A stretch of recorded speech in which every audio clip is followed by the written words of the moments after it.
Vamos seguir então e fazer aqui mais uma sessãozinha aqui respondendo o Anki. E hoje a gente vai fazer resposta só da primeira parcial de cirurgia, né? Que o tema central é trauma, de modo geral, né? A TLS, várias regiões do organismo. E eu vou responder dessa maneira e não all aqui tudo misturado, porque eu tenho prova de cirurgia na próxima semana, na próxima terça-feira, hoje é quinta-feira, e acho que respondendo aqui esses cards, eu tenho 5 horas de card mais ou menos para responder de trauma. E se respondendo assim, essas 5 horas de card, eu acho que já estou bem preparado para fazer o exame, né? Além disso, eu vou dar uma olhadinha no slide do professor para ver se não tem nada que está muito divergente. Se tiver divergência, eu vou considerar o que está no slide dele e não o que está no médio curso, para poder fazer a prova dele, óbvio, né? Então vamos lá, seguindo aqui. Medidas auxiliares ao exame primário e reanimação no trauma. As ideias aqui são 9 itens, 9 ideias, né? Então, nesse paciente, medidas auxiliares ao exame primário, né? Que é o exame primário é o meu ABCDE. Então, nesse paciente aqui, eu vou fazer necessariamente, para avaliar todo mundo no ABCDE do trauma, monitorização, oxigênio, veia e talvez glicose, né? Uma VG. Sobretudo se ele teve perda da consciência, eu quero avaliar a glicose dele. Além disso, vou, vou passar um catéter vesical, né, a sonda de Foley, porque eu quero avaliar as condições da minha reposição volêmica, as condições de volume do meu paciente de maneira geral. Eu vou passar também uma sonda nasogástrica, um catéter nasogástrico, para fazer a aspiração de eventual conteúdo que ainda há no estômago dele, porque se ele piorar, ele vai fazer uma broncoaspiração, pneumonia, sepse morte. Eu vou fazer também avaliação de certos parâmetros como a frequência cardíaca, frequência respiratória, saturação de oxigênio, gasometria arterial, pressão arterial, né? Então tem alguns parâmetros que eu tenho que levar em consideração. E a gasometria eu já falei, né? Eu quero identificar e corrigir, se for o caso, os distúrbios hidroeletrolíticos e ácido básicos. E vou fazer as radiografias, né? Vou fazer radiografia do tórax, vou fazer radiografia cervical lateral, né? e tórax AP e pelve AP, né? É isso mesmo, monitorização com um eletrocardiograma, lembra disso também, né? Nenhuma missão 5, só verificar que seria essa missão 5 e aquela lá mesmo, né? Nenhuma missão 5 porque eu fiz várias vezes omissões no mesmo cartão. Homem 25 anos, vítima de colisão frontal de carro a 100 km por hora e ocupante de banco dianteiro e com cinto de segurança.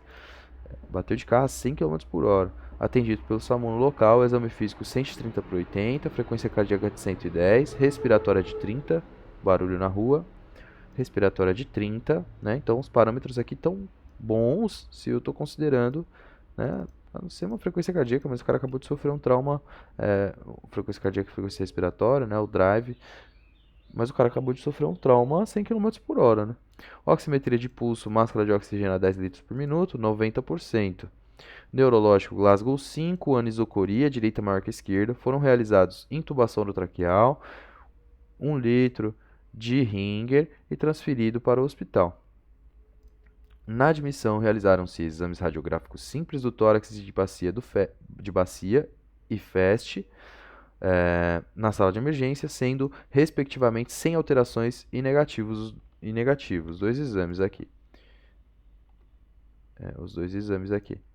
A conduta a seguir é tomografia do crânio, tomografia de corpo inteiro, LPD, tomografia de coluna cervical.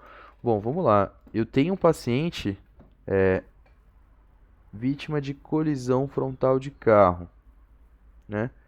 25 anos, bateu de carro, usando cinto, tal. E aqui eu não consigo dizer se o exame desse meu paciente de fato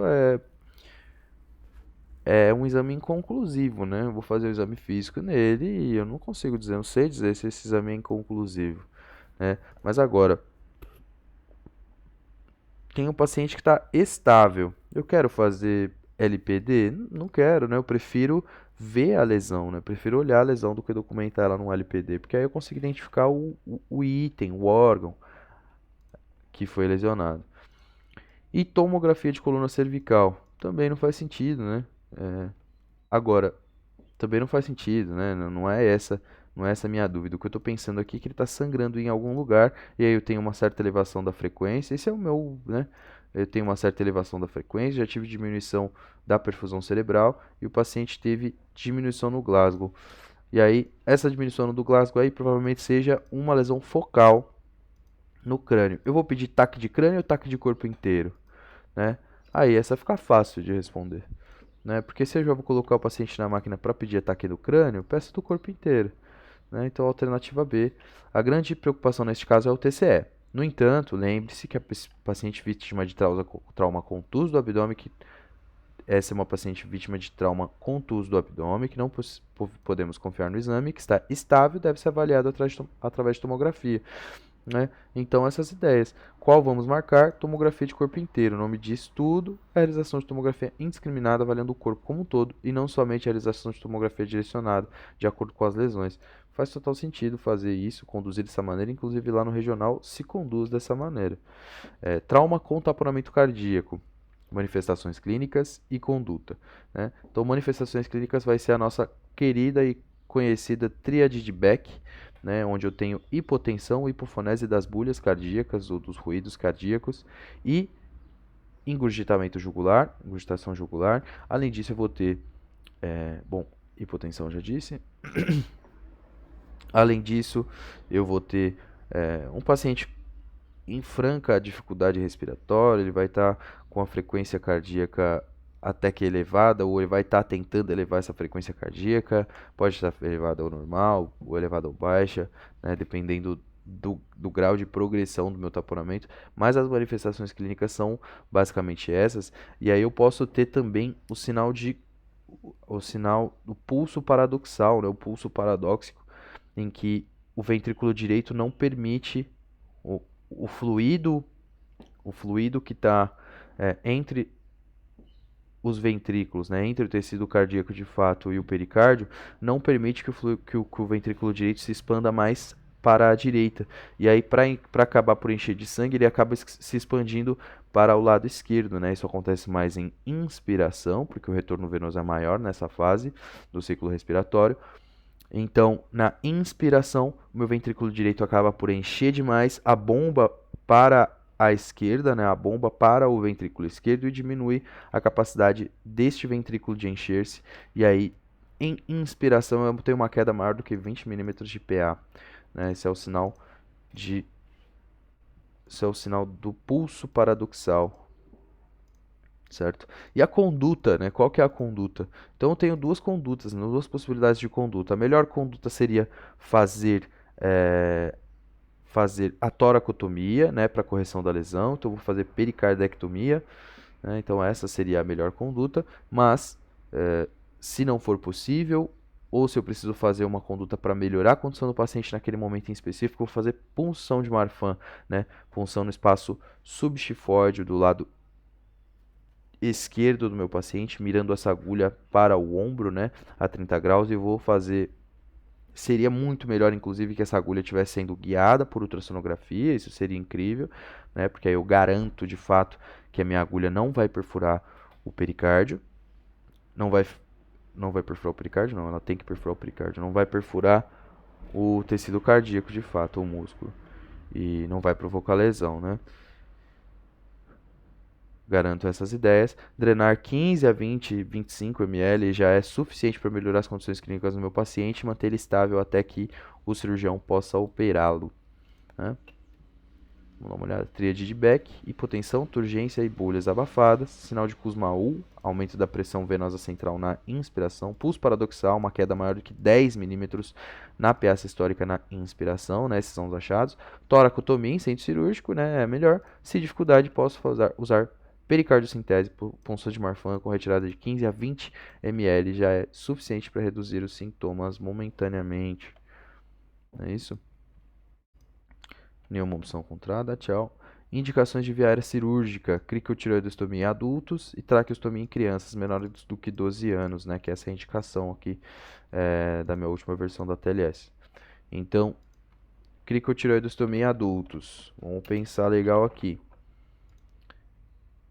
Indicações de via aérea cirúrgica, né? Por que que eu indico via aérea cirúrgica no adulto e não intubação orotraqueal? Porque eu tenho lesão extensa de lesão maxilofacial extensa, né, com sangramento ali para a cavidade, em que eu não vou conseguir garantir que mesmo succionando eu consiga intubar direto na corda vocal, não consigo ver nada, inclusive.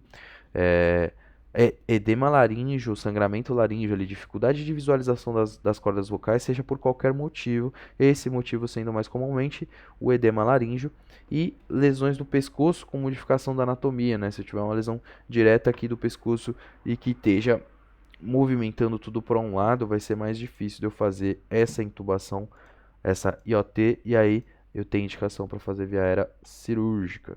Então, trauma maxilofacial extenso, muito sangue, fragmentos dentários na via aérea e tal, né? Então, depois temos trauma do pescoço com distorção anatômica e incapacidade de visualizar as cordas vocais por acúmulo de sangue ou edema. Critérios de lavado peritoneal que indicam conduta no contexto do trauma e quais as condutas. Então, vamos lá, quais são os critérios, quais as ideias, né? Então, o lavado peritoneal é um lavado que eu quero entender o que há dentro do peritônio. Então, eu vou fazer o que, basicamente? Vou pegar uma seringa, né? Vou pegar uma seringa, vou fazer anestésico local, né? Com lidocaína 2%, vou fazer uma pequena incisão. Pequena incisão, porque depois eu vou passar o catéter. É isso? Não, sim, não. Vou pegar uma seringa e fazer punção suprapúbica e no primeiro momento eu vou fazer uma aspiração. Se eu aspirar mais de 10 ml de sangue, pronto, já é positivo o meu exame. Se não, eu vou infundir 1 litro, né, 1000 cc de fluido nessa cavidade. E depois eu vou retirar 500 cc, né, vou esperar de 5 a 10 minutos e vou retirar 500 cc, 500 ml de fluido de dentro dessa cavidade peritoneal e vou enviar para o laboratório. O que vai vir para mim no laboratório que positiva o meu exame? O que vai vir é mais de 100 mil hemácias por campo, mais de 500 leucócitos por campo, amilase maior que 175 UI, qualquer outro, achado de qualquer outro fluido, né, fluido que não seja parte do meu fluido abdominal e nem do soro que eu injetei. Então, bile, por exemplo, conteúdo intestinal, conteúdo urinário, etc. Então, esses são os achados. E aí, hemocultura não faz sentido, isso não é hemo.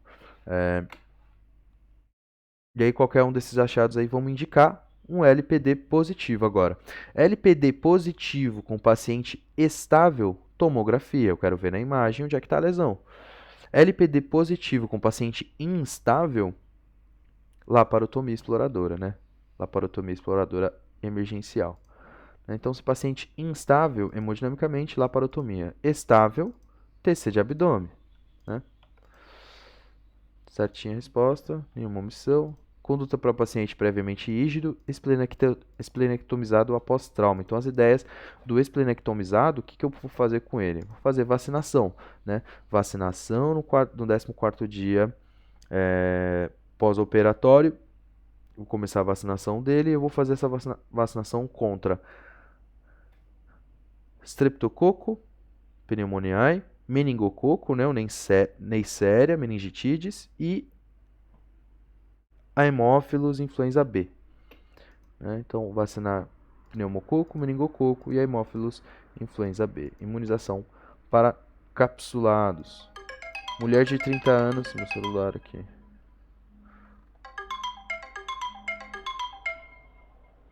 Mulher de 30 anos, precisa ir para a faculdade, né? Tenho aula agora.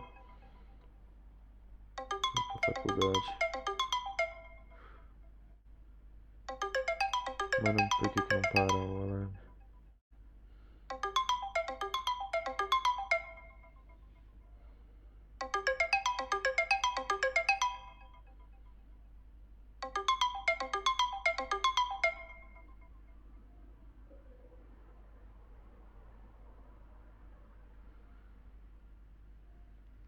bom?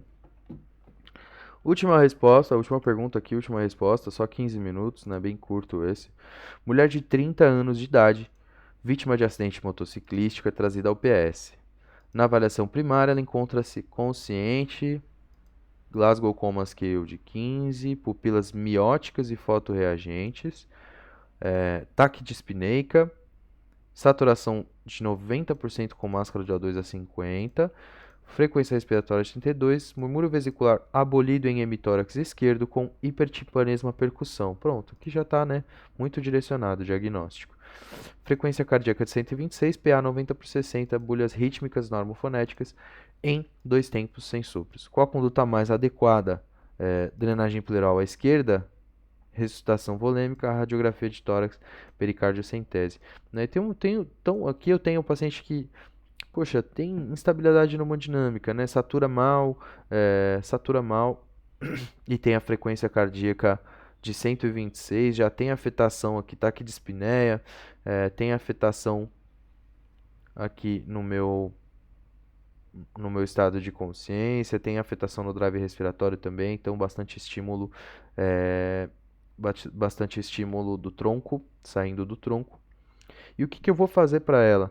Vou fazer drenagem pleural, né? Essa mulher, ela tem, com certeza, um pneumotórax hipertensivo, né? Ela vai evoluir para hipotensão, né? Então, ela tem o pneumotórax que vai evoluir para hipotensão e vai me dar o diagnóstico de pneumotórax hipertensivo, drenagem pleural à esquerda, alternativa B. E chega, né?